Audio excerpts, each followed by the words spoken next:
Hey everybody, you know how this channel works. I usually put out a couple of videos a week. One is one of my normal episode series that's totally devoted to just the movies of the 50s, 60s, 70s, 80s, 90s, and we go back, we look at them, we go over the directors, the cast, all that kind of stuff. And then in between I'll drop a special edition. And those special editions can be anything wide-ranging, anything about movies, anything, just anything, right? So I thought it'd be fun to take another video that was made a year or two ago, I can't remember exactly, but it was actually made for another page. We're not doing this, I play in a rock and roll band. And we make videos for our YouTube channel and have a good time and all that kind of stuff. And one of the things we did was we reviewed The Last Jedi. And we kind of went on a tear on it, actually.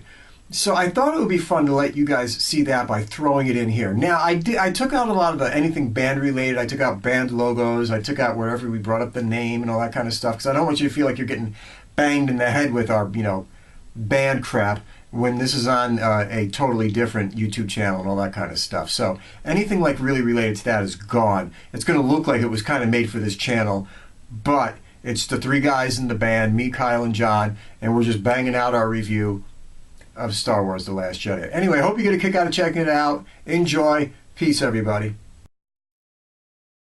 I would fucking suck George Lucas's dick.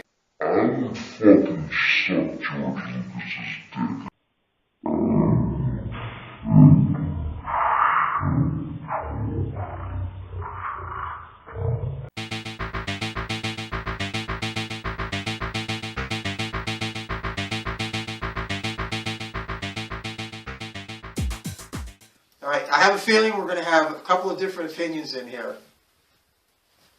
So Maybe not. Well, you never know. I know I'm going to be harsh. That's okay. And this is going to be a bad one. I almost feel guilty about how bad it's going to be. Anybody want to go before I go on my fucking tear of hatred? All right. Well, first of all, spoiler alert: if you don't watch the movie, don't watch this. Yeah. We're going to have spoilers all over here. So, you got to. If you didn't see it, don't watch this review until after. You want to go first? I guess the most thing I can say about it, I'm not going to go in very much detail, but the first thing I can say about it is I had a friend the other day. I didn't even answer it yet, and he said to me, he's like, I feel like you're not putting out anything good about this movie. And I thought about it, and that's because I couldn't really find anything. There was a few decent scenes, and I hated pretty much every minute of this film.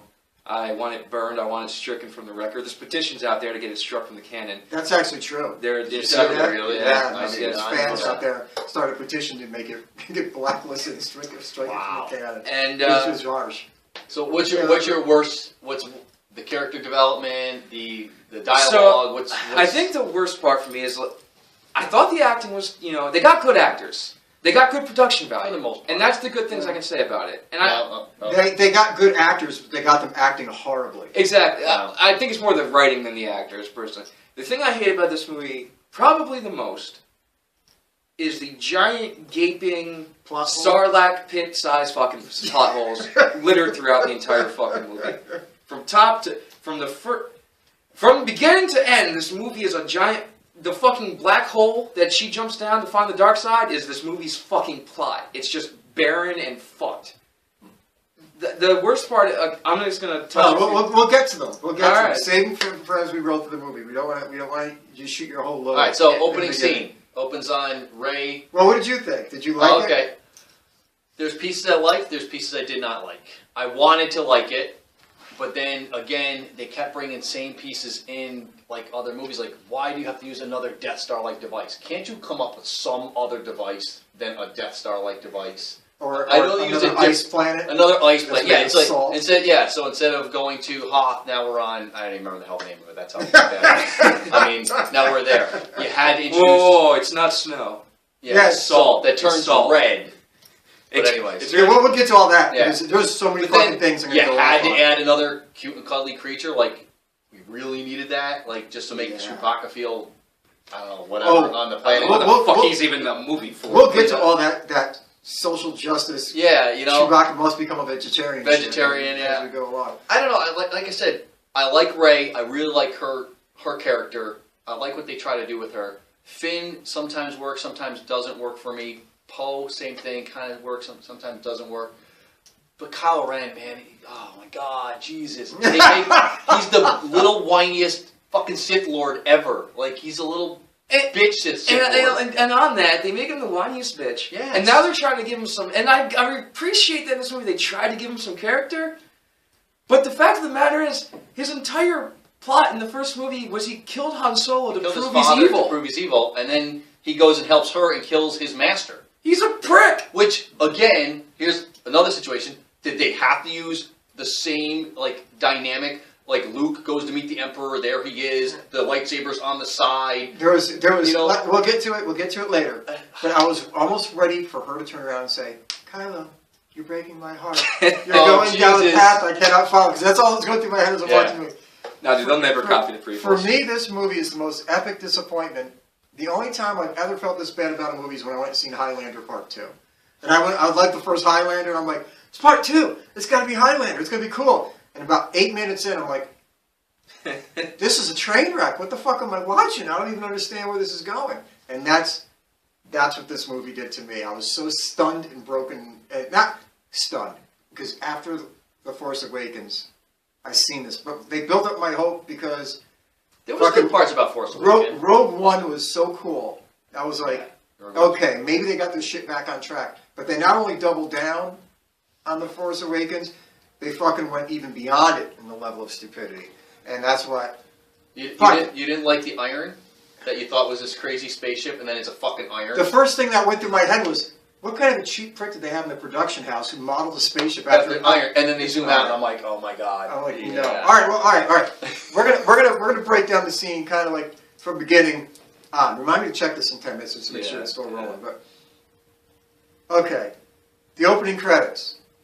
Who cares? All right. Well, I will say this. Same stuff, but... I will say this on the opening credits. When the first sentence I read was, the rebels are attempting to escape their home base planet. All I thought was, oh my god, they really are going to remake episode 5. And I was first sentence in, I was kind of pissed. But, continue. It starts off with the space battle. That's when I knew the film was in trouble, because it literally starts out with Poe, like, leveling off in front of a dreadnought, and cutting one-liners. First fucking thing that's said in the motion picture is like, can I talk to Hux? This is no, put him on the phone. I mean, what the fuck? I'm like, it was like a Verizon commercial. Like, I sat in my chair like 3 inches lower once, and I'm like, oh, it's gonna be a bad trip. It's gonna be a bad trip. And then one snub fighter taking out every gun on a fucking dreadnought. I don't know. That hurt. That again, potholes, and it just got.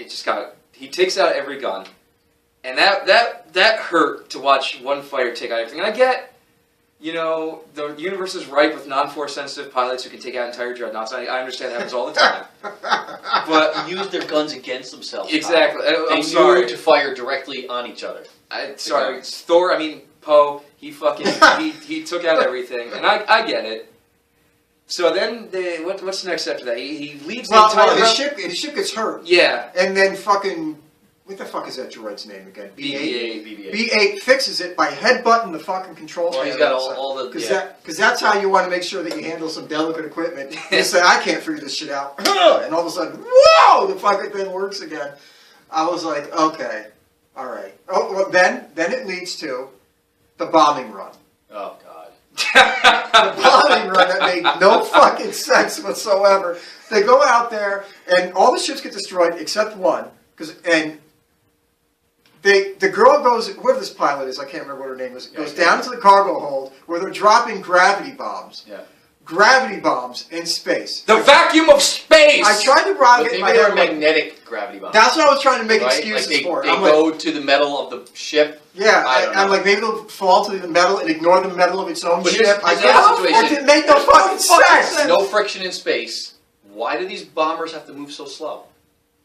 There's nothing about no sense to it. This isn't a B-8, like a B-52 bomber in the sky that's going like... Yeah! I used to like... Why do they take so long to get there? Why weren't the bombs on missiles? They could have done anything, but they went. Oh, they had to line it up like it was fucking World War II. We got to approach straight and slow, straight and slow, and then they open the bomb bay doors, and the chick sitting there has no effect on her from the fucking vacuum of space. I'm like, That's why she had no mask on or nothing. Nothing. No mask. No nothing. Her hair didn't even blow. I'm like, what the fuck is going on here? I missed that part.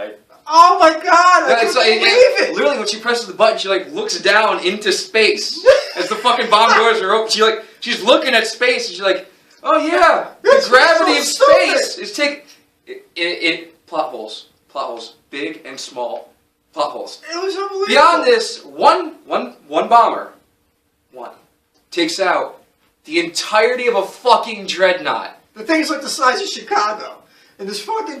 I couldn't believe it. Because the Empire didn't learn and start redesigning some shit in 30 years after the Death Star got hit by one fucking thing, which was intentionally sabotaged. We will take out in one fucking shot. This thing gets hit and destroyed in one bombing run. That was ridiculous. I don't know what the fuck happened there. But beyond this, you realize that you're like, okay, well, like literally every rebel ship they sent got blown out. But you know what? They'll get back to the fleet. So Poe gets back to the ship, and you find out that was the entire rebel fleet. That was it. Or the bombers. The bombers. But for the most part, by the end of it, I'm thinking that's all the rebels because I'm like, there's like 22 people left. I'm like, this isn't much of a resistance. This is a Burger King crew. Like, you know what I mean? It's fucking, what is going on? How do you take over the galaxy from the baddies when you have 12 guys and a couple of real angry feminists? I don't even understand. But, you know, I mean... Okay. Where did the movie leave off? Where the fuck are we? From the bombing run, I'm trying to think. I think it's when he goes back to the ship, and instead of getting... his ass reamed out by Leia. Well, I mean... Well, reamed out when he crossed the whole fleet. Yeah. That's true. You're my favorite flag boy. I think that would, you know, I'm guessing, in most military, ever, like, issue, like, death or something for, like... That's basically fucking true. I mean, you just got everybody killed. Disobeyed an order, got a lot of people killed. Like, you're out on your ass at that point. And he's just like, oh, a little demotion. Well, slap him she needs him. That's the problem. See, you know. Well, wait, did we miss the whole thing about when Kylo blows out the bridge? Because that comes right after that, doesn't it? Like Kylo blows up. Because Kylo comes in to kill his mom. No, I think they jump to hyperspace first. Oh, do they? Yeah, they jump to hyperspace because that's when they get tracked, and then they track them through hyperspace.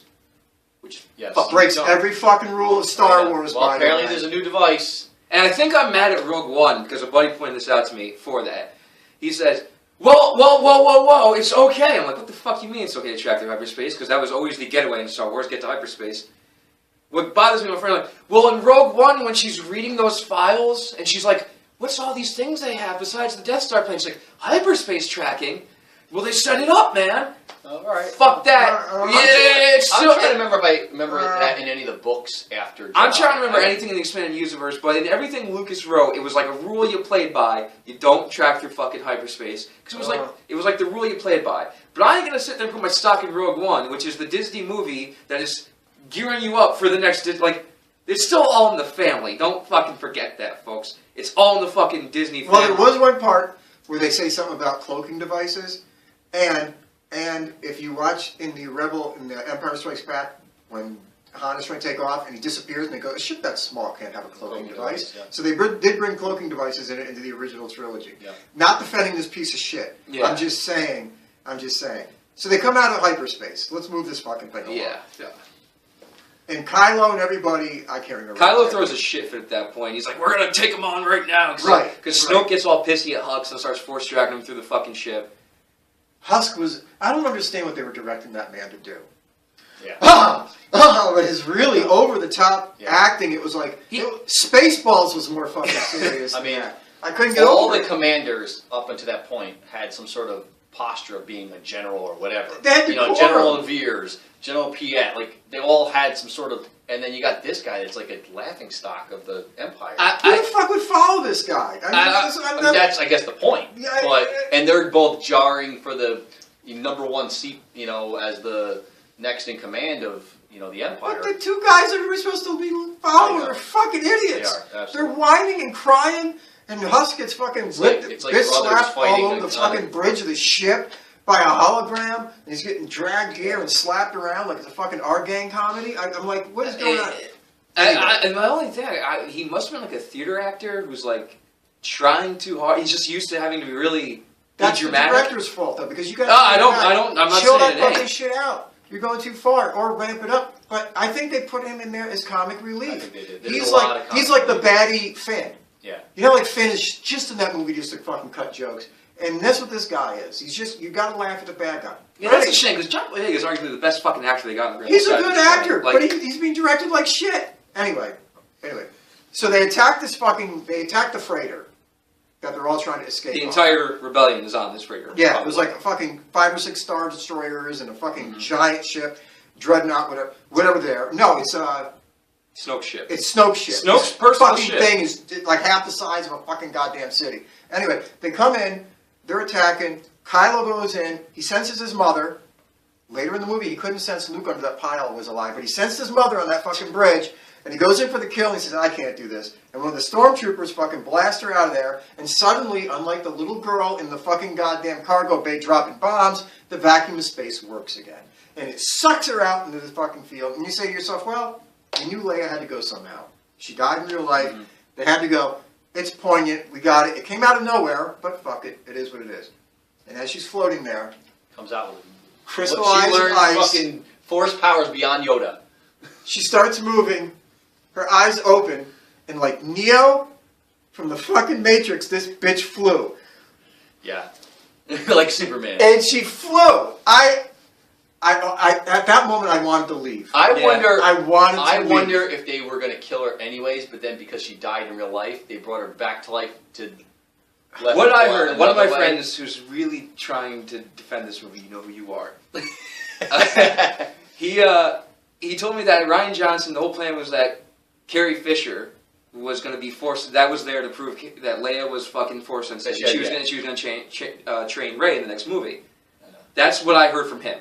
What question this realizes to me is, if Leia can train her, why the fuck do we need to go to Luke for the training? Luke obviously doesn't want to be found. I get he's a figurehead and all. Motherfucker don't want to be found. But he left a map. Fuck this movie. But it's like, why doesn't just Leia train her from the fucking get-go? Leia doesn't know how to train her. Yeah, I mean, that's my thought, but then Ryan Johnson is running around because trying to make her... I think it's fucking... And I don't even mind Leia having force powers if you watch... No, I don't mind her having force powers, but how out of... She's never used these force powers. Exactly. So she all of a sudden have an amazing... That's what I'm saying. Like, I don't mind if they had went the route of, well, she learned to move some shit with her mind. Yeah. Whatever, that's fine. She literally took herself out of space. But to fly! And didn't get harmed by the atmosphere of the outer space or not atmosphere. Well, Leia was always force sensitive. Yeah, exactly. Like if somebody died, she could feel, but she never had any force powers, so she flies into the ship that has a hole blown out of the side of it, goes up to the door and puts her hand on it. Everything on the other side of the door is floating in space randomly. Yeah. They open up the door, and suddenly the vacuum of space doesn't work anymore. It was working 3 seconds ago. This movie is so fucked up, I don't even know how to put it into words. The vacuum of space, she walks in, and I guess, I don't know, she was fucking tired, she just exerted herself too much. She blacked out and went into a coma for a little while. For about a day, or if less. She went into a very plot-convenient coma. Yeah. And I don't even know what to say at that shit. That was like... That was like, you know, that term jumping the shark? Oh, yeah, that was it. That was beyond jumping the shark. That's when you're like, you know what? You'll never be able to bring the franchise back. No, that was the moment where I looked around at everybody in the theater and I was like, all right, this was it, guys. That, to me, was the death knell. That was so stupid. It hurt. I don't care what fucking Sith Jedi power you fucking got. That's ridiculous. The bitch was dead. She was in the vacuum of fucking space. I love Leia, but she's fucking dead. We're going to cut now to Rey finding Luke. Yes. Okay? The Force Awakens, and I had a lot of problems with The Force Awakens. A lot of problems. But the one thing that it left you at the end saying to yourself is, oh, what's going to happen? Now she's found Luke. We never got to see him speak. We never got to hear a word out of him. God damn it, we wanted to see Luke. We seen him for 3 seconds, and he was gone. In this movie, you just wanted to basically see Luke and what was going to happen. So she takes the lightsaber, which we don't know how she found. I mean, we know she got it. We don't know where it was. Yeah, Maul gave it to her. And she presents it to Luke, and that's where the movie ended, Force Awakens. In this one, he takes it, looks at it. Fucking throws it over the cliff. I know. What the fuck was that? You could be angry, but that's a little ridiculous. The worst part was the way they buttered it up with the scores going in the background, and then it stops a second beforehand. And I was like, no, they're not going to make this a comedy, like, musical stop and then throw. And motherfucker, they did it. And that's the reverence they have for the fucking lore in this movie. Yeah. Just throw it over the shoulder, it doesn't fucking matter. Same thing with, he's ready to burn the freaking books. Yeah, and they wow, pause God. so that Yoda can come and just strike lightning on it. I'm like, did that really just happen? What pissed Could you fuck? I mean, that was as though Yoda came down and said, 7 movies in, I'm gonna piss all over everything you ever cared about. I've been watching Star Wars since 1977. Yeah. I was fucking a kid. It's part of my life for 40 years, and you're gonna have Yoda come out and do the most un-Yoda fucking thing. Exactly. I mean, well, what difference does it make? Because Luke is the most Luke in this movie. You're right. He was always the guy who was a super optimist. Yeah. Luke was always the optimist. When everybody was negative, Luke was like, it can be done. I can do this. We can bring balance. We can have love, peace, and force, happiness. Everything's going to work out. Now they made him a hermit that hates the world. Yeah, he was a bitter, old, fucking broken man with watery eyes, like he's been out for too many nights drinking, fucking just pissed at everything. Because they're trying to make it that he brought this shame to the Jedi Academy by training Kylo Ren or whatever, and him not, that's why they had the whole backstory of, he was trying to kill him. And I get that, and I thought the whole him trying to kill Kylo thing was an interesting way to make Kylo more understandable. If it had a bigger setup. If it had a bigger setup, yes, maybe its own fucking movie. But what really got me about that scene is I'm so mixed on it. Because at one point, I like how they explain Kylo a little more, and I like that they give it a little more backstory. You can see why he's so torn and right. kind of conflicted. That would kind of fucking piss my Cheerios too. But it's like, I know what you're gonna say. It seems unlike Luke, who was willing to sacrifice his friends and family, the rebellion, to turn Vader back to the light side, that as soon as he senses the dark side of Kylo, he's like, kill him. Fuck it! And he's just that to me was a little weird. I understand people change, but that was and beyond too that, much. They rushed it so fast and blew by it so quick. It's like when Obi-Wan was having his big duel with Luke, it was with Vader. Yeah. It was heartbreaking because you're watching 2 guys that you've watched be brothers for like 3 fucking movies. Well, 2 movies. The first one they found, and you're like, you could see the heartbreak in Obi-Wan Kenobi just fighting his dude. friend. I watched. He's like, how can this even be that we're at this point? We were so close. We were like brothers. I helped raise this kid. Look where we are now.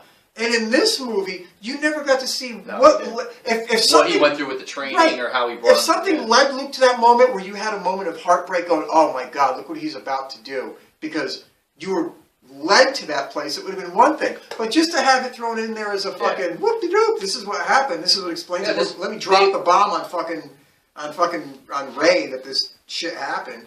Yeah, they never keep your thought. Okay.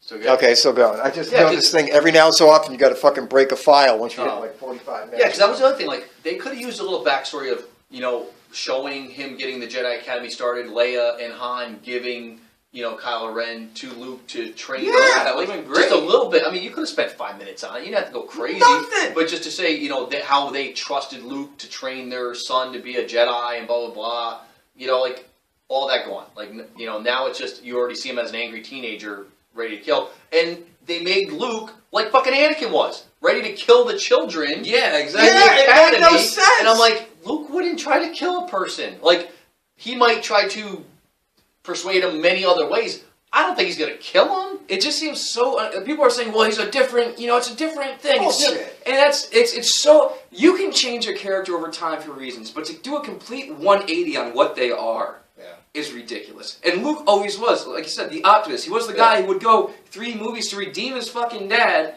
until he did it. I mean, he fucking fought Vader. He wouldn't fucking kill him. He would have tried to bring Kylo back instead of saying something's wrong. He's not going to kill him in his best sleep. friends and his sister's child. Yeah, he's not going to do it. He's not going to consider it. And I know people are like, "Well, he didn't do it." He's not even going to fucking consider it. That's not Luke. If they took their time with this, they could have made a movie about this. They could have showed how Kylo was slowly influencing the other students, which formed the Knight of Ren, which we still never got to fucking see, which is just like a film cut in the original Force Awakens. You see him there with a couple of bad guys during that one. And you're like, okay, Knights of Ren, we get it. Now you're like this one, like, okay, if you're going to show us. And they did it. And then he fucking, supposedly, thinks that he kills Luke because he brought the house down on him. And Luke's explanation is, he must have thought he killed me. No. He can sense his mother on another ship. He can. When have you ever seen a Jedi or Jedi Master or Jedi Knight or whatever, or even a Sith Lord, not be able to sense the life or death presence of their fucking mentor? It's his uncle, for fuck's sake. Yeah, exactly. And he couldn't tell that he was alive? Well, there's... The and fuck were they thinking? Then he just escapes. I mean, he just leaves and, then we don't know what happens for however many years pass, he just gets brought in. They didn't even try to explain. No, they didn't. You're absolutely right. They just blew by. Hey, okay, But that even goes back to Force Awakens. Like, when Han and Leia meet back up for the first time in how many years, because this broke them up that their son was, taken, blah, blah, blah. No backstory of how their fucking son, like, none of that. It was like they didn't want to talk about that in that movie. They were waiting. That's what got me. Nothing made any sense in that one. Even Luke said, I knew at that point Snoke got to him. Fucking how? Was he on Snoke's ship? Was he fucking force communicating like they do the whole movie? And we'll never know now. Yeah. Because fucking Snoke is dead. We'll get to that. We'll get to that. Anyway, as all this training bullshit is going on, or not lack of training, the first 20 minutes of the movie when you see Luke Skywalker, you just see his back walking away. Yeah. Except for the fact that he gets up, he goes spearfishing. Hold on a second. If you call that spearfishing. He goes spearfishing with a pole that's goddamn about 12 stories tall. And then he milks space moose or whatever it is. I don't even know what the fuck that thing was.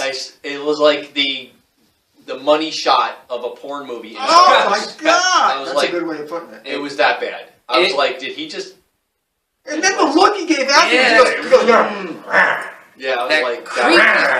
What the fuck is taking place? I feel like that was like Mark Hamill sitting there saying, fuck this movie, and just doing it. No, from what I've read and heard, he wanted the director to like rewrite and recut a lot of those scenes. Like he was like, this is not... Well, he's out publicly now. Blasting, saying this isn't my Luke Skywalker. It's not him. I don't understand why they wrote it like this. And the only thing I get mad at him about is, motherfucker, you're Luke Skywalker. Yeah, they can't do it without you. You're like, look, this isn't right for my character. Like you. Yeah. I'm not saying he has every intellectual property right to the movie, but shit. Well, I've seen up then and be like, this isn't written exactly. Right. And I've seen Luke. You can't do it. I've seen Hamill say, and there was some interview that I've seen.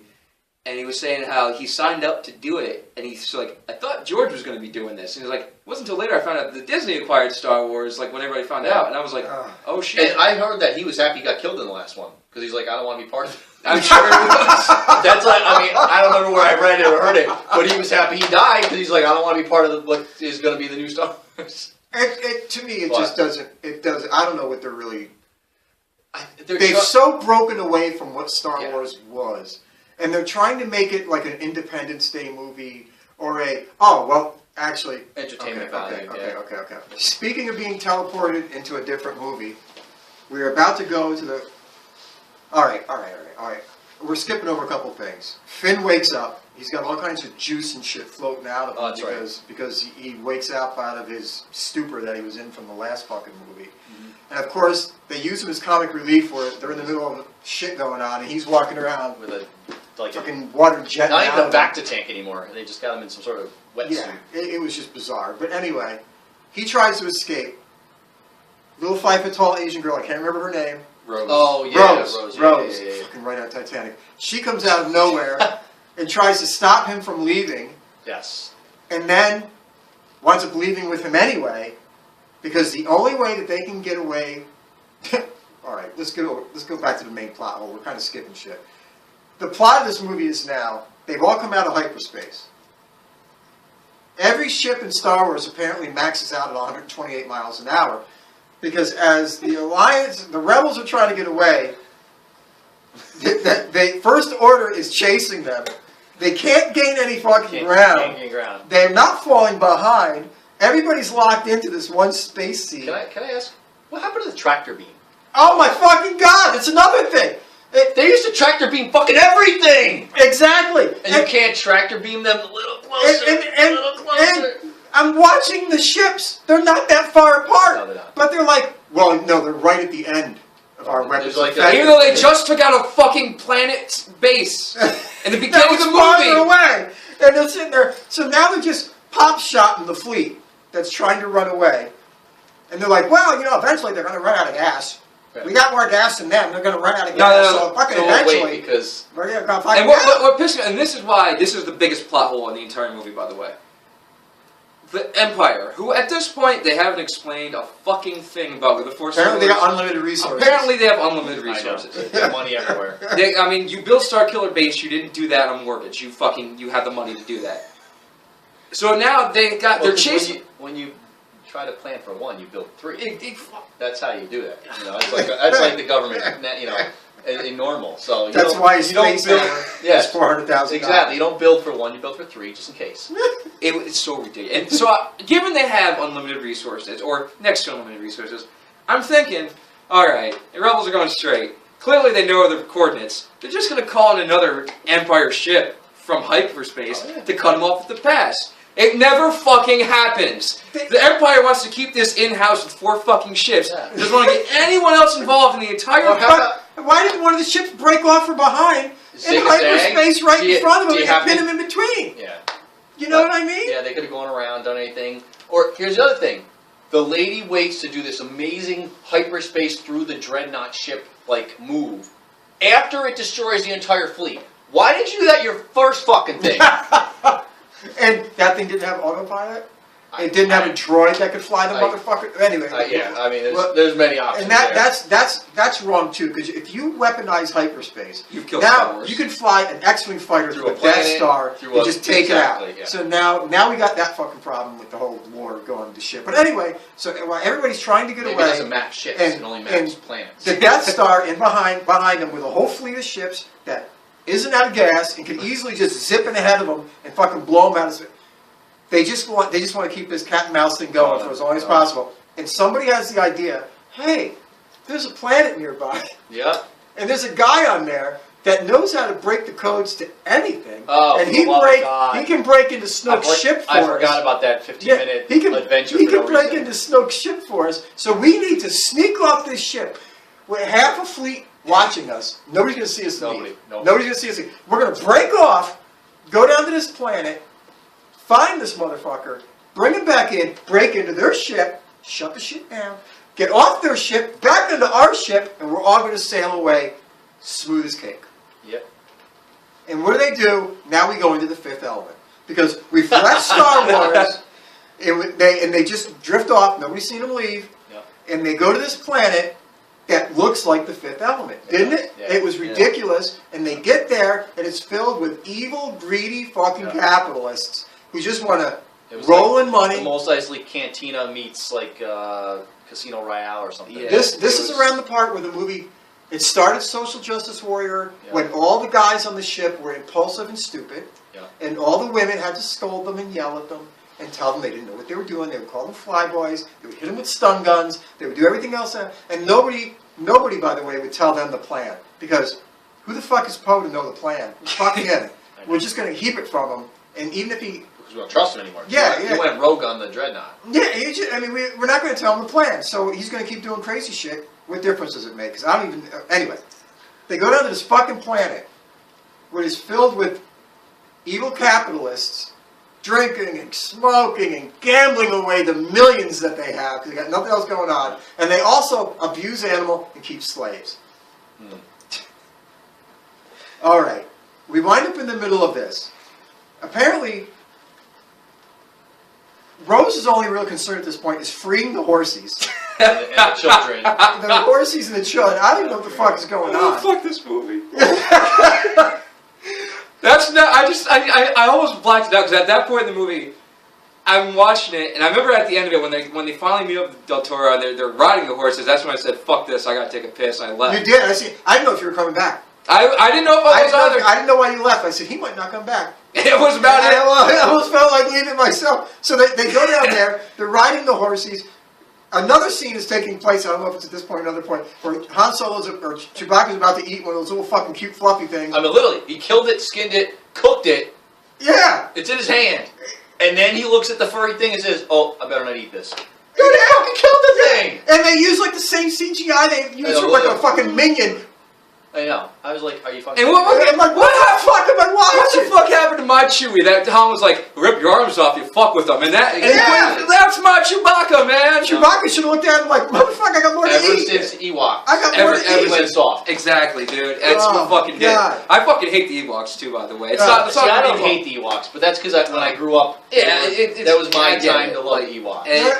It's just one of those things where, like, that whole scene on the fucking planet, it was so infuriating because it was comic relief. It was unnecessary. It was totally unlike Star Wars. It didn't even look like and fucking plot hole fucking 8, whatever number we're up to. They run into a jail cell. Benicio del Toro, was that fucking who it was? Yeah, because they didn't get the guy who was supposed to crack the code. Yeah, no, find somebody else. They found another guy who just was hanging out in jail because he was bored. Because he apparently didn't leave any fucking time. Exactly. He leaves once they say, "Hey, we need you," or that we don't need you, or whatever. Then he'll prove, oh, hey, I can leave here. So why the fuck was he even there? Why was he even... Yes! Why was he even there? And then, these are the brilliant fucks we have at the Rebellion. They're in a jail cell with a complete stranger, and they're going to give up their entire fucking plan in front of this asshole, and sit there and say, wow, goddamn it, how are we going to go find the code breaker and go fuck with Snoke's ship and get away? Yeah. And the guy's like, excuse me? I could do it. Out of nowhere! And then they all leave with the help of B8, who is fucking people up by firing gambling coins at them. You're just like... Fuck that scene. He did that shit. What? And then had the fucking audacity to blow his little fucking thing. And people get mad at Jar Jar fucking Binks. I love you, Jar Jar. I fucking love you. I can't say I love Jar Jar. I hate Jar Jar, but you know what? This made Jar Jar okay. It made Jar Jar okay. He's not this fucked up.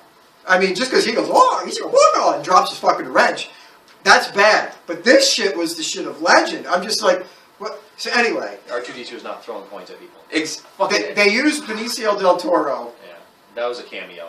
Well, actually, after he breaks them out, they go, that's when they decide, fuck it, before we leave, we got to free the horses. And that's when I left. Free the horses. That's when I left. So they freed the horses, and then he shows up to get them. On the bottom of the spaceship that he just stole. She gives some ring to some child so that they know that the rebellion's out there. Oh yeah, we're coming to save you, third worlders. Yeah. We're coming because, you know, capitalism sucks dick and nobody loves you, and we're going to come and get you, and we're going to bring trees, and we're going to bring weed, we're going to do everything else that the social justice warriors do, but don't get me going. Anyway. We'll keep it clean. We'll keep it clean, don't get me going. So anyway, they escape, and they go up this Snooky Schnock's ship. They get right in, and then we find out that this motherfucker wasn't who he said, and he sold them out. Yeah. This is where shit gets even weirder. Because, meanwhile, everybody else is vacating. I don't know what they're fucking doing. They shut off the thing or whatever. They're fucking They're not trying to get transport the people off the big ship. Yeah, because down the the transports apparently can move faster than the ship. Yeah. Right. And there was another part where I seen two like small little fighters or something moving faster than the big ships. I'm like, well, if they can go faster than the 128 miles an hour that's allowed in space, why the fuck do we do that? So anyway, the transports are going down to the ship. The transports are going down to the planet. Yeah. Mrs. Purple Hair, who just likes walking around and just denigrating men for whatever reason because she just thinks that they're fucking stupid and inferior. And listen, I'm all for strong female characters. I got no problem with fucking Rey or anything. I don't care. I got a problem with Rey. I got Rey. Princess Leia was a strong female character, but you know why you took her? Because you didn't think of her as female. She just happened to be a woman that was a strong character, like Ripley in Aliens. You didn't give a fuck if it was a girl or a guy. You're like, yeah, Ripley, kick ass. You didn't make a statement out of it. In this movie, they had to make a statement that the guys were fucking moronic, and they weren't going to tell them anything. And this fucking purple-haired chick. And beyond that, with the fucking purple hair, how is that pose like? Who's this third in command taking over? Like you've never seen her before. There's 400 fucking people. Go to a high school with 400 people. You can know everybody's fucking name. Yeah, you don't know the vice principal? Yeah, right? And that's what also pisses me off. They don't know him. She doesn't know him. She doesn't know him. He doesn't know her. And she takes power after fucking Leia dies. And this is another thing that pissed me off. Akbar. Admiral fucking Akbar. He didn't even get a chance to talk. Didn't even get a chance to talk. It was like, I was like, is that Akbar? And they're like, he died in the explosion. We didn't show it. Ah! Fuck that, man. Was it him, though? I don't know. They said Akbar is dead. They said Akbar is dead. Akbar is dead. I couldn't believe it. That was them just taking... They try to be all, oh, we're doing homage, and then they just take Akbar and they just dip their dicks right in his mouth. His big fishy fucking mouth. Fuck you, Ryan Johnson. That shit's fucking... Right, and fuck you, Ryan Johnson, because you don't even spell your name right. Don't be pretentious and spell it like Ryan. It's R-Y-A-N. Isn't that how you spell fucking Ryan in real life? Typically. But he's R-I-A-N or R-A... Fuck you, you pretentious prick. I thought you were going to bring some credibility back to this and you shit on it. Anyway, purple-haired chick, who I can't remember her name, I don't fucking care. It was Holden, I think. Holden, okay. I only remember because of Blade Runner. She flies this... She goes, okay, I'm going to take care of Snook's ship. I'm going to fly the fuck through the thing at the speed of light. That ship should just detonate it. But apparently it just splits in half. It's okay, it happens. It splits in half. Before this, you have to keep in mind, Finn and Rose are trapped on the loading bay of Snoke's ship, surrounded by about 2,000 fucking stormtroopers and Phasma, with like these laser swords, whatever, hammers, axes, I don't know, to their fucking throats. Boom! The explosion happens. They look up. They're like, "Oh wow, what was that?" Somebody dies, but those two. There's not a single person on this fucking loading bay. Not to mention, not a single person. There goes that atmosphere issue. Yeah, the ship is cut in half. Yeah. And for some reason, Phasma, who was standing 4 feet from them, no dead bodies near them, nobody around them. Places on fire. They look up, and Phasma comes marching in like she just made the scene, surrounded by stormtroopers. Do they shoot these two assholes just to get this over with? No. That would by far take the James Bond out of this fucking moment. They have to march up there, and Phasma and him decide to have a fucking hand-to-hand combat with this highly trained sanitation worker stormtrooper, as we were led to believe from the first fucking movie. I don't even know where to go with that. There was like no continuity, no script supervisor that says, explosion happens, bodies litter the deck. Exactly. Director's like, no, it's only two of them. Yeah. And they will come in, scene right, marching in, like they just showed up. The ship is about to... The ship is in half! There's no and back it's falling apart space. around them, too. That's a big part of this fight. The ship falls apart around them. Explosions are going off. Because doesn't she fall off the one half of the ship, basically almost into the other half? Yeah, what happens through fucking space! They fight, and then, like, she fucking, like, falls off a ledge or something. Or, no, she kicks him off a ledge, and then Rose starts doing some shit. And then Finn comes back up on a platform and is like, hey, idiot, and fucking smacks him in the head, and you see that fucking eye. Looks like a fucking angry pirate, and then she falls into the ship. I don't even think she's fucking dead. What is going on? Oh my god. I don't even know if she's fucking dead, because apparently I don't trust anybody being dead in this fucking version of Star Wars, to be brutally honest with you, because I think they don't know what the fuck is the next movie. It's going to be like, well, we should have killed I don't think they have any idea. I'm not sure who we're going to need, so we can't kill everybody. I don't know where they're going with this. So, okay. The ship, there's so many different things we still got to cover, because right before this, I guess we probably forgot to talk about this. Well, I think we should just cover the whole Daisy, Ray, Kylo Ren, force communicating, texting, fucking bullshit. We got that, and we have to get into the fight scene where Snoke dies. Well, to lead up to that, we should probably talk about... Because that actually happened before the ship got blown up. We got to talk about... Kyle's right, like, their whole... We can communicate through the Force, like because we're really there. Snoke is playing operator. It's Star Trek Pun Far. Yeah. Which I've never read that or seen or heard anything about this capability of. Well, at least especially when they're living entities. When someone's a Force ghost, you could be like, okay, Luke could be caught on fucking Hoth. And be like, oh, and Ben appears, and you're like, okay, I'll roll with that. And he never interacted. He didn't move somebody or touch somebody. No! Which is what pissed me off about the Yoda thing. Remember, he goes, Luke, if you do this, I cannot interfere. Right.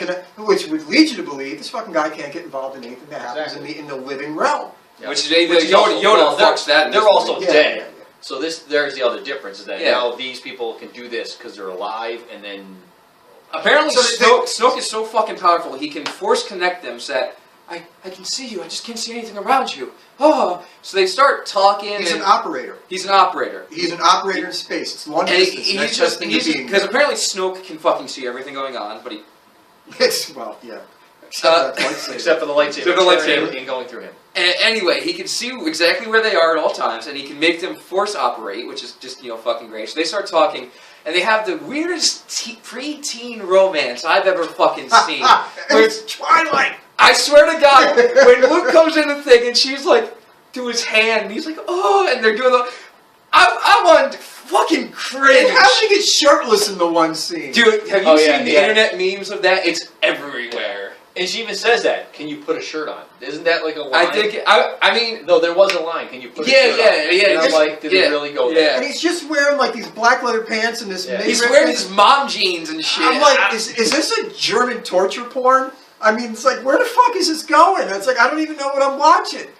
And let's get past all that into the part where they bring Rey to the throne room, and Kylo is there, and Snooky Snuck is there, and he just starts bitch slapping this girl around, and he actually takes her lightsaber and smacks her in the back of the head with it, like he's making it whip around the room, and it's embarrassing. It's embarrassing. And Kylo dispenses of him. Well, because he's conflicted again. At the first part of it, don't get me wrong, that's probably a highlight of the film, in a weird way. Because, like, I say it a lot, but at least then it was, like, cool, because it was like, I can sense you're turning. At least then you could be like, oh, well, you know, the double symbolism. But then they dispense the only guy that we really don't know, well, there's a lot, but they dispense the guy we don't know anything about, and you guess never will at this point. And it was like, boy, you know, for a somewhat nifty visual scene, you just sacrificed so much material. It wasn't worth it. And let's not even forget the fact that the Royal Imperial Guards attack Kylo and fucking Rey. And I can maybe deal with Kylo kicking the shit out of like 3 or 4 of these guys. That makes sense. Rey just kicking the shit out of 3 or 4 of these fucking guys if they're not even there. And then, like, they get suddenly tied up with the last 2 dudes. Like, the first 7 meant nothing. They just whip the fucking shit out of them. And then it gets down to the last 2, and they're like, oh, are you going to come help me?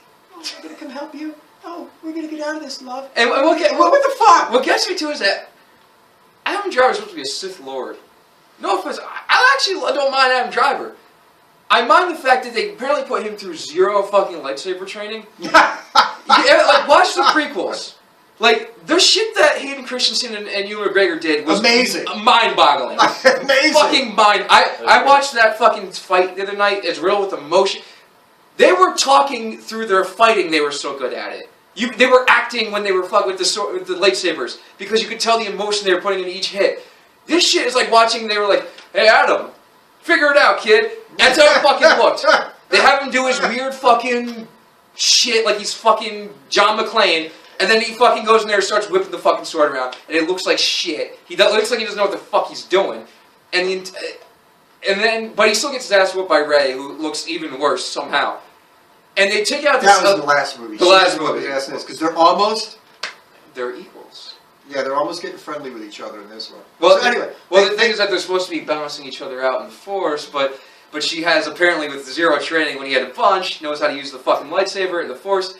Anyway, they dispense the entire Royal Guard, who I'm hearing might be the Knights of Ren even, so just fucking shoot out into the rug.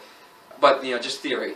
And then he's like, come lead the galaxy with me. And she's like, fuck that. And which is a big offer to make to a girl that you've only met for a grand total of collective 27 minutes. You tortured her for a few minutes in the first one.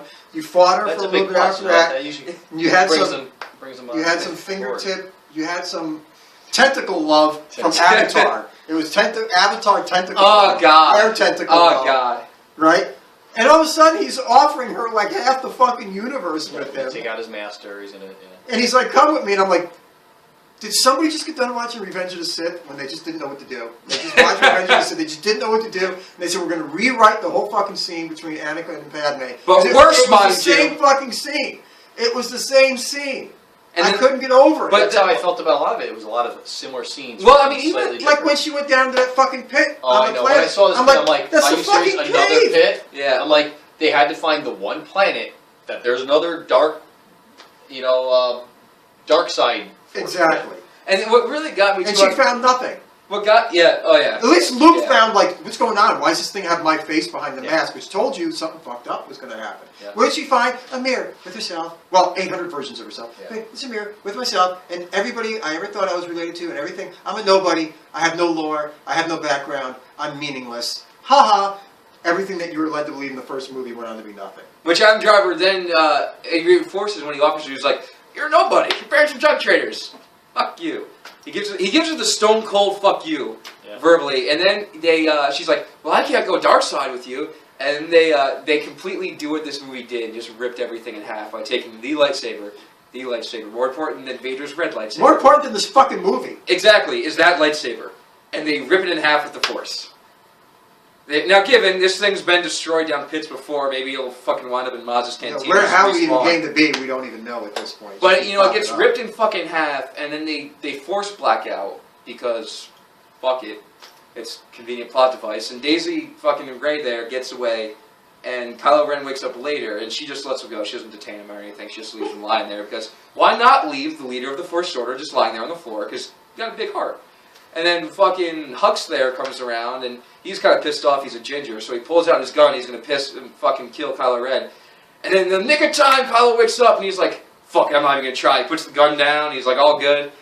And then Kylo Ren takes, apparently, control of the First Order, and Force chokes him, because I'm sure this is the first time he's bothered to, you know, be like, hey, I'm more powerful than you. And the movie just gets progressively worse, because at this point... How? Nah, I wouldn't agree with that, because it's been progressively shit. I mean, it just...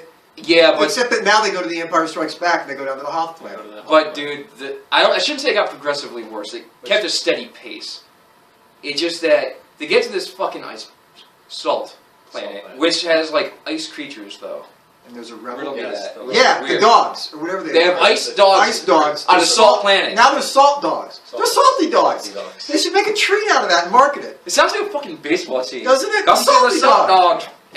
But they go down to that fucking planet that has a rebel base, gun turrets in front of it, with trenches, and there's AT-ATs approaching it. And you're like, Jesus fucking Christ, I've been here before. But don't worry, some dick explains it when he's sitting there with his gun. He goes, oh, this is salt. It's not snow. It's not snow. We're not copying. It's salt. Different movie. I know. I'm like, because I'm thinking, what the fuck? You pick the same style battle. You got the speeders going out to meet the AT-ATs. No reason for it. None. No, absolutely none. You're not going to take them out. Then you build a speeder that decides to destroy the salt, because what point would that be? So you're going to have all this drag? Well, that's the thing. No reason? Just to rip it up and make it look red? You're going into battle. You're coming across a giant white fucking field. And you're going to show exactly where you are. Yeah, and you're saying, here we are, just follow the red line and shoot at the end of it. I'm like, are you fucking kidding me? I'm like, what?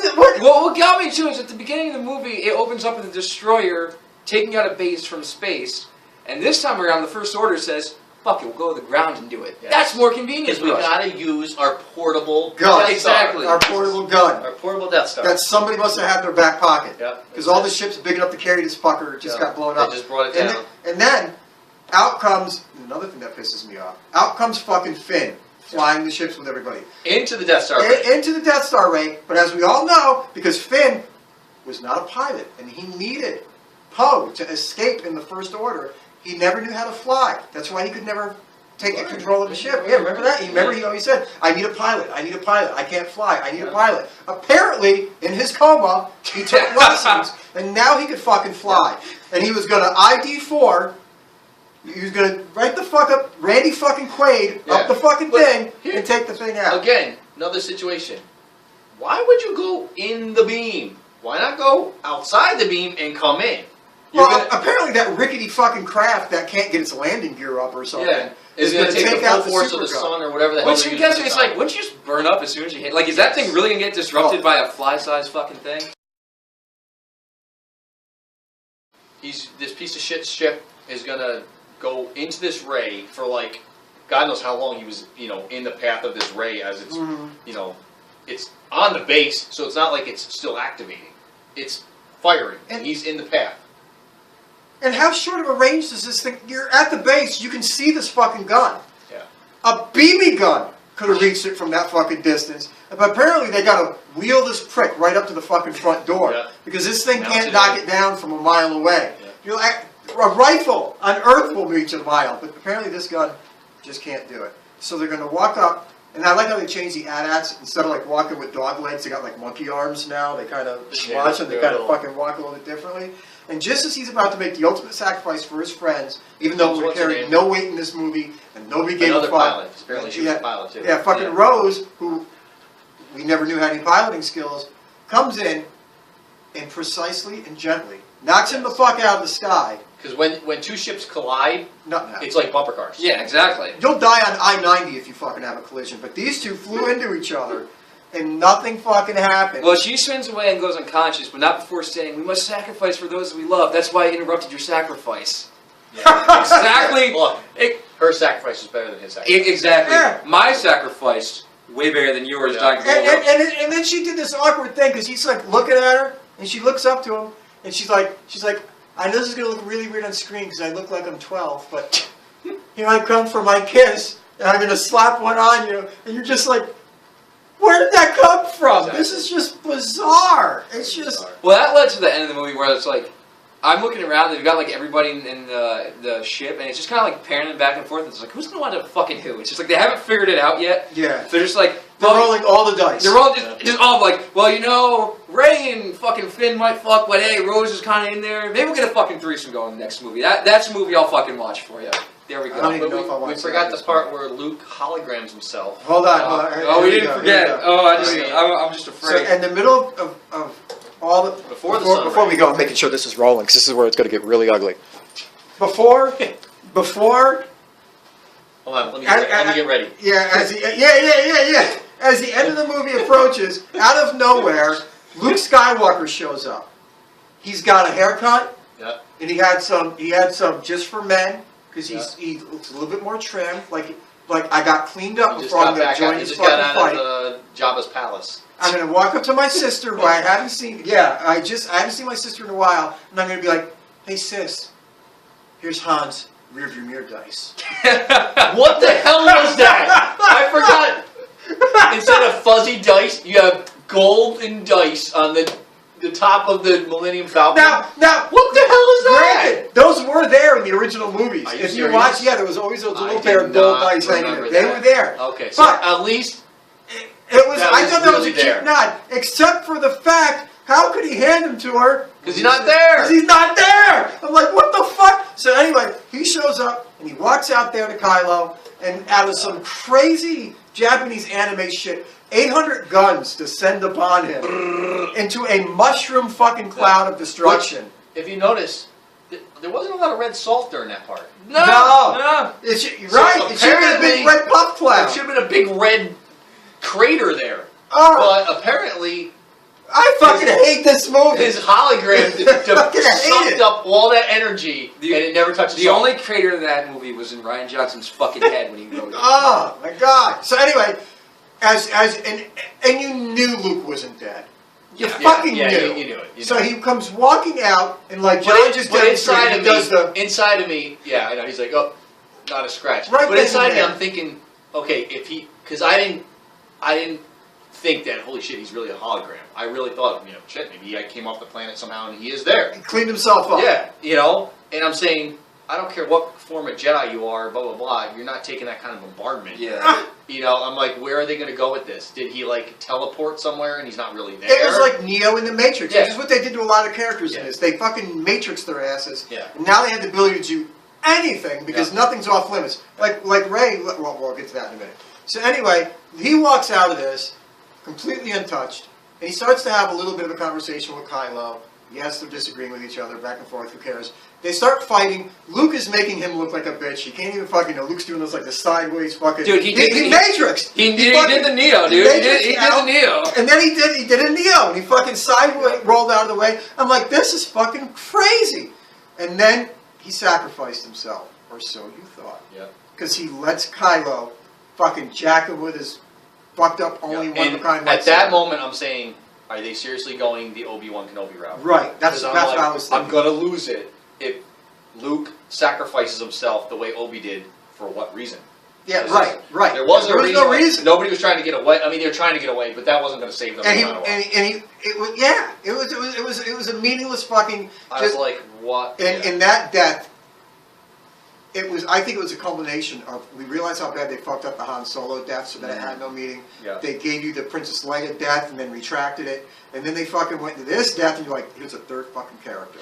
Yep. That they've taken out in 2 movies in a meaningless way, where I have no emotions. I didn't have any emotions when Yoda came back. I wasn't saying, hey, it's great to see Yoda come down for a second, which by the way happened, and he burnt the fucking tree, because he can use Force lightning from the dead. From the dead. And then he just and says, then laugh about it. hey, fuck the Skrulls! Fuck teachings of the Jedi don't mean nothing. then- She knows it all. But then they had him in a box.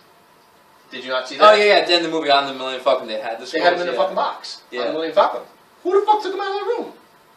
This movie sucks. Anyway, I'm saying it right now. If at any point they kill Chewbacca, I'm done with Star Wars. the only good part of this whole movie, the only thing was that when Chewbacca flew, you're like, you didn't need fucking Han. This Chewbacca-looking motherfucker can fly.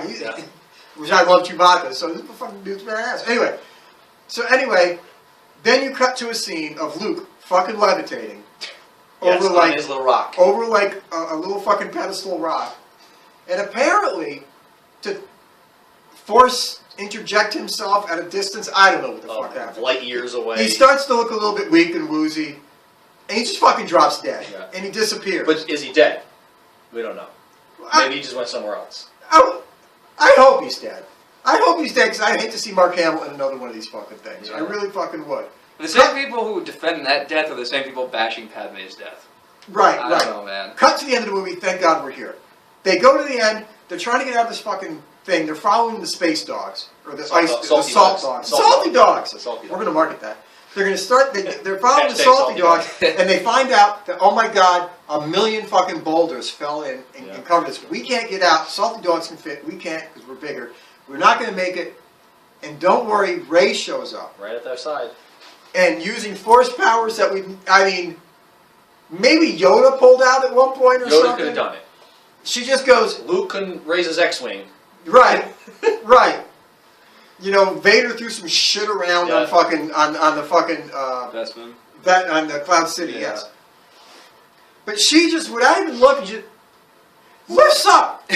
Doesn't even It has to be like 150 fucking boulders. But it's not like one at a time. It was like all of them just all of them.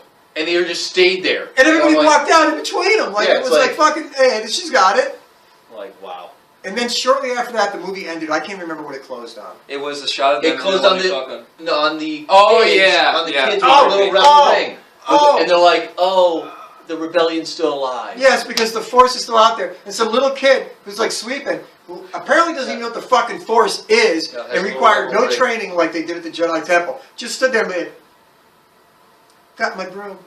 Hey, remember all those times before training that Anakin, the Chosen One, did that? All the times he was using the Force in the Phantom Menace? He never used it! Exactly! He never fucking used it! That's stupid! Well, the only connection to the Force the pod racing. Yes, they say he used it during the pod racing. But that was like passive. He didn't even know what he was doing. They said the trick of that was that he had the ability to see what was going to happen before it happened. Right, he wasn't levitating. He wasn't moving his ship around. Yeah. He wasn't flying next to that fucking Sebulba or whatever his name is, just going, roar, and fucking ramming his ship. No, he was just using he wasn't doing none of that. To know the way.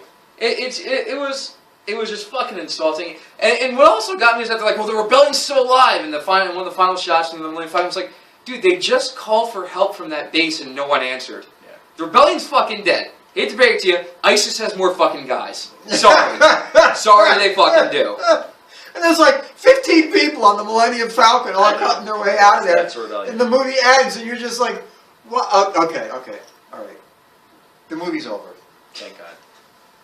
Let's get final fucking thoughts. I myself am done. To me, Star Wars was episode 1 through episode 6, including, I'll even put Rogue One in there, because I thought it was well done, well thought off, well crafted, and the characters remained true to themselves. I liked Rogue One. They followed a path. Nobody threw crazy humor in. They stayed who they were.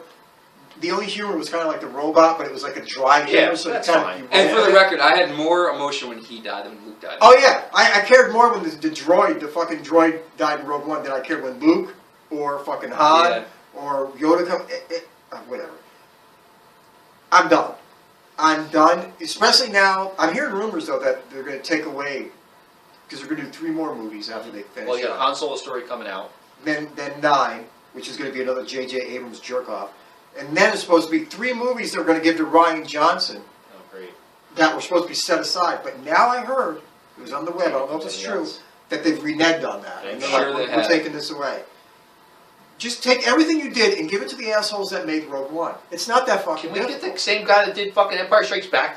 How about that? Oh shit, he's got to be dead now. Damn it. I can't remember his name. I know his name, but because that was the best. Fucking bring George back! They're not bringing George back. At least Lucas knew how to write a cohesive story. He knew sucked how at to write the dialogue, story. but he knew the story. And I'll give you that. Even though I did not like how they filmed episodes 1 through 3, I did not like. I loved Revenge of the Sith. I liked Revenge of the loved Sith. No, I'll give you Revenge of the Sith, but Phantom Menace really that.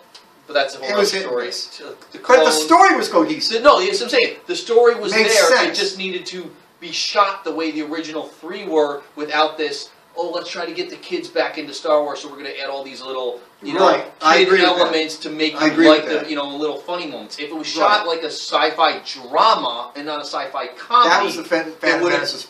that was his biggest Achilles downfall for the older fans. Even Attack of the Clones would have been better if they just would have left out some of the goofy shit in the Or- Droid Factory. And the goofy shit in the Droid Factory, Goofy or shit in the Droid Factory. trim down this fucking romance that didn't work right. And I want to throw in, as a younger fan, I do agree. Looking back, like you can nick out that fucking Pod race. pod race. I liked. 25 minutes. Jar Jar I didn't Pod like. race I is didn't pretty care about. badass. I liked the pod race. I thought it was like a needed burst of action, but there is way too much kiddie shit in Phantom Menace. Yeah. But overall, I think the thing about the prequels is, when people complain about the prequels, it's, well, I didn't like the dialogue, or I didn't like the way it was shot. Yeah. No one ever says, I hate that oh, movie. That movie's story was stupid and full of No, plot the holes. story was there. The story, was there. it had. It was actually incredibly in depth. If you No, watch it- Palpatine's Rise to Power, honestly, it was incredibly intelligent. Yes, but do you remember, like, when that first came out, everybody was knocking it, saying, "Whoa, it was the first time we ever heard about midi-chlorians, and this is the first time we ever heard about this." That and, there pissed was people off. And there was a lot of drama. I'm not things- saying the prequels didn't. But have I a agree. few It things I showed didn't you agree with. how the Emperor came to power. It showed you how Anakin came to be who he is. It, had some fucking meat to it. Yeah, You know, if you take out that one scene in Attack of the Clones, which we're going to review them, so we're not going to go too far. Oh, where he goes back to his mother thing. where he rescues his mom, or Yeah. tried to rescue his mom. And then he goes back, and you see him finally starting to break. Yeah. When he's talking to Padme, they were like animals, I treat them like I killed them, Yeah. and you're like, that was almost riveting. You're in your seat going, God damn, Dude, that's fucking. this some shit He's- going to happen. he's- We know where he's this is going. unhinged. I love you, Hayden Christensen. I know people give you a lot of shit. Save that passion for the next review. I'm just throwing it out there. You did well. And I want to say, one of my 10 favorite moments in probably all of movie history is watching Anakin staring over the lava pits of Mustafar fucking ballin'. That, to me, is one of my favorite shots in That was some shit cinematic right there. history. It's on YouTube for like the 17-second clip it is. I fucking love that scene. I think it just holds so much weight. But I don't, we'll save the prequels for the prequels. I don't want to get too deep into it, so I'm going to start fucking just jizzing everywhere if I talk I'm about done the with prequels. the new ones. Unless somebody radically takes these things over and like they do like. But how did Abrams has the next one. But that's the thing. So you were okay with Rogue One. You were happy about the story. Yeah, there's some Yeah. cheesy shit. How did they go from that to this? Like, They went back to that. We're going to make this a goofy popcorn movie for 5-year-olds shit, and like, So we a can sell the typical toys, 5-year-old exactly. isn't going to sit there and pull out 15,000 plot holes. Yeah. But They're for like, everybody, oh cool, Leia flew. Oh But- cool, Yeah, this yeah, exactly. Oh cool, fucking Finn Right. did this. Yeah. but for anybody with a fucking brain that's followed this shit, Yeah. or anybody who's just like over the age of like But this- 15, they're going to look at this like, what the fuck was this? my other issue with this, and I know there's always the Star Wars versus Star Trek thing, and yeah, there's a lot of bad Star Trek movies and good Star Trek movies, but they don't ever shit on their Well, universe. They did when J.J. Abrams started taking over the new Star Trek movies, because then all logic went out the window. Yeah, all right. And they were doing things in there like, we're going to warp speed. And I'm watching it, the warp missiles are gone. They can't go to warp speed. Oh, there they go anyway. What the fuck is All going right. Well, that's just because if you go into a dark room and you say J.J. Abrams 3 times, he'll show shit up. happens. He'll fuck up your favorite franchise. Yeah. Just like anything. I know. You like Blade Runner? The only Say thing it 3 times. The only He's thing gonna fuck I it ever up. liked that he did, I thought Super 8 was a good movie. Oh, Super 8 really. Super I 8 like was Super okay. 8. So he has the ability to make something good, Yeah. but stop bringing him in on established It's just- franchises my and having thing him is, destroy he has to them. blow everything up. Like, everything has to be a big Dude, explosion. he's or- Michael Bay that people like. Yes. That's all he is. He worked with Michael Bay in fucking Armageddon, another fucking movie. But that's what now Star Wars and even Star Trek has turned How into. much Star Destruction can we You know, make? Star Trek always had a logic to it. You know, if it didn't make sense and it was scientifically kind of feasible, they didn't do it. Well, that's gone. And Star Wars, you had this beautiful, complex, emotional story between fathers and sons, between power and people abusing the power. bad, Where now it's a giant cartoon character of that. It's not a real movie anymore. It's not a real drama. It's like watching Like, do you ever see like those fucking movies like they used to make fun of, like in Scream and stuff like that, and like all those Like take-offs? We have to have that stereotypical character. We have to have this stereotypical character. You know what I mean? It's like, I hate to say this, I feel bad for Boyega because they're basically doing to him like what they used to do to the African American characters in all those teen dramas where the guy would just show up and be like, "That's whack." You know what I mean? You'd be like, "What the fuck? Is that the only thing this guy can say?" And it's because he's like their best actor they got. Sorry, I get a little. It's all right. I'm going to say. Driver, I've seen him in movies. He's actually not a bad actor. No, he's a good actor. It's, again, that's where the dialogue, I think, and the direction of him falls down, because I don't understand why he has to... And even fucking Purple Hair there is a good actress. Yeah, Laura Dern can act. I've seen Laura Dern in fucking Wild at Heart, and fucking, she was in even fucking Jurassic Park. She's a good actress. Jurassic Park was so good. Yeah, but when you drop her in this thing where they say, just walk around with a fucking cunt look on your face, and belittle everything with a dick near you, I don't get it. She was doing it for the best of the rebellion, Lance. Ah, I don't know. It's... fuck this movie. So what's your final review? My Lance? final Fuck this review. movie. All right, Kyle, your final review? To reiterate, Would you go see it again? No, No. I wouldn't pay money for it again. I don't even think I'll buy it.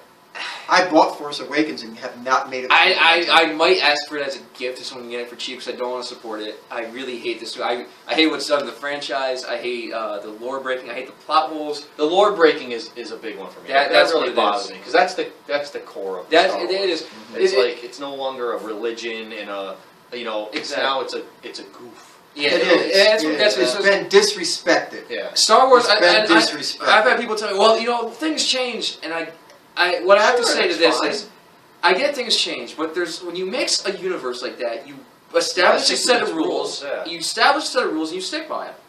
And as long as you do that, you can be okay. This movie shits on all of that. It shits on all the characters. It shits on everything, and everybody's people have caught on to it. It's like this movie is probably what you're gonna get more of as well, and I hate it. I fucking hate it. I want to say my last point of view, John. Review and jump right that's out. My last part of view of this is this. The other day I read a review where Lucas said, he goes, "I think on Phantom Menace I made a couple mistakes. I went too far in a couple spots. I shouldn't have done it." He goes, "It was an error, but live and learn. What are you going to do?" That kind of Don't worry, thing. he'll remake it. But, So yeah. But this is the one thing I want to say that everybody out there that bashed the fucking prequels, because Revenge of the Sith was a great movie, and people bashed it just because it followed. So if everybody that did that, in a way, we're responsible for what we get now. Because Lucas said, after he made those 3 movies, he was so sick of people hearing shit about what he had made, he said, "Fuck it, I'm just going to sell it." And he sold it. And now that he's sold it, we see what happens without Lucas. Mm-hmm. We get shit. And so in a way, it's the We did it to fans' ourselves. fault You're right. that we fucking fuck ourselves in the ass by attacking the guy who gave it to us in the first place. I never had and a problem now, with Lucas. this is what we get. I had a problem with Lucas's dialogue. I never had a problem with Lucas's ideas and his direction. Well, maybe a little direction, but the dialogue because he wrote the dialogue for a lot of those movies. His romance scene 1 through dialogue. 4. He all the dialogue. I mean, yeah, that just was bad dialogue for some of those parts. But the story was there.